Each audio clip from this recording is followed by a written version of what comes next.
Iya Bu, ya. Kemudian di Iya, halo. TKP pembunuhan penganiayaan apa yang Anda lihat dan di mana persisnya lokasi itu? Lokasi itu di Gang Bakti 1 Bu. Pas depannya SMP itu kan ada gang masuk ke dalam tuh. Heeh. Yang Di Anda lihat saat belakangnya, itu apa? yang awalnya saya lihat tuh kan saya pertama itu ngajakin yang punya warung tuh. Yang mas-mas di situ, ayo mas temenin saya masuk ke dalam, tapi dia nggak berani. Heeh, kemudian? Ya karena dia nggak berani, ya udah saya nggak berpikir yang panjang-panjang ya, saya langsung masuk aja ke dalam. Ibaratnya saya ngendap-ngendap ke dalam. Mm-mm. Nah, di situ sudah rame Bu, di belakang gudang itu sudah rame, Ada berapa orang yang Anda sudah lihat? ada pemukulan. Kalau berapa orang itu ada sekitar 10 lebih lah Bu, Heeh. lebih daripada 10 yang pastinya. Saya nggak ngitung kan pada saat itu, yang saya lihat kan si Eki ini dipukul. Yang pertama dipukul kan Eki Bu, disiksanya itu Eki. Mm-mm. Nah, sempat saya mau maju, tapi saya ini takut juga Bu. Saya mau maju nih karena posisi saya sendirian. Anda kenapa Nggak tidak ada juga melaporkan saya ke orang di sekitar? nggak ada. Pada saat itu sepi memang Bu, Oke. nggak ada sama sekali orang. Kemudian yang terjadi setelah Eki dipukul, apa yang terjadi dengan Vina? Setelah Eki dipukul, Eki sudah saya lihat juga sudah nggak bergerak kayaknya dia itu. Baru udah lama si Pina ini yang disiksa. Itu berlangsung Pina berapa disiksa, lama? ada kalau sejaman Bu, kurang jam. lebih sejaman. Oke. Anda ingat jam berapa?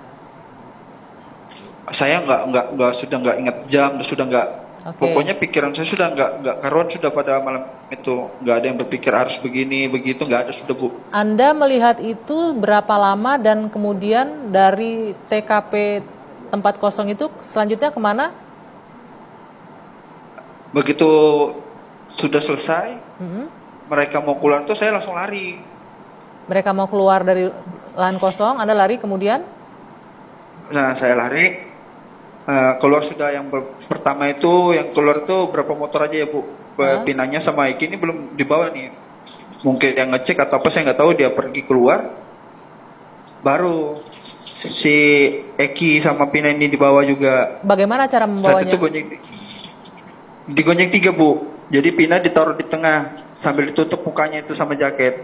Itu kondisinya udah nggak sadar? Bergerak atau tidak? Udah nggak ada pergerakan sudah. Oke.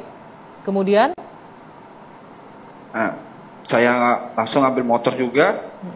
Saya ngikutin dari depan, tapi jaraknya saya sama mereka itu agak lumayan jauh lah Bu. Yang pastinya saya ngelihatkan pertama itu dia tuh di bawah jembatan. Nah, sempat di bawah jembatan, habis di bawah jembatan entah kenapa langsung dibawa naik ke atas. Nah, di atas itu sudah baru terakhir dibuangnya si Eki sama Pina. Di atas itu berarti di jalan jembatan itu ya? Iya. Di situ ada lampu jalan. Di situ ada lampu jalan dan penerangan. Ada Bu. Artinya Anda bisa melihat wajah pelaku malam itu. Bisa Bu. Ada di antara wajah pelaku itu yang di penjara saat ini 8 orang? Ada Bu. Termasuk Saka Tatal? Saka Tatal ada. Anda mengenali, Anda bisa mempertanggungjawabkan pernyataan Anda ini, Mas? Saya bisa saya mempertanggungjawabkan Bu. Saka Tatal, terus yang saya tahu itu si Ucok. Entah siapa namanya, panggilannya di geng motor saya kan tidak tahu, karena saya kan pribadinya cuma kenal Eki aja. Sampai akhirnya apa yang terjadi ketika sudah ditaruh di jalan itu? Setelah ditaruh si Eki sama si Pina di jalan itu, mereka ini langsung pergi Bu, tapi nggak semuanya pergi. Kayak seperti udah kayak gimana saya, kayak sudah dibagi-bagi lah tugasnya, mereka ini harus kemana-mana gitu kan. Nah, akhirnya mereka pergi sepi, saya datangin menghampiri pertama saya nampir itu si Eki. Saya pikir kan Eki ini ada pergerakan atau ibaratnya masih apakah Eki ini masih bernapas apa enggak. Mas Melmel, kameranya boleh dinaikkan kembali. Oke, Mas Melmel.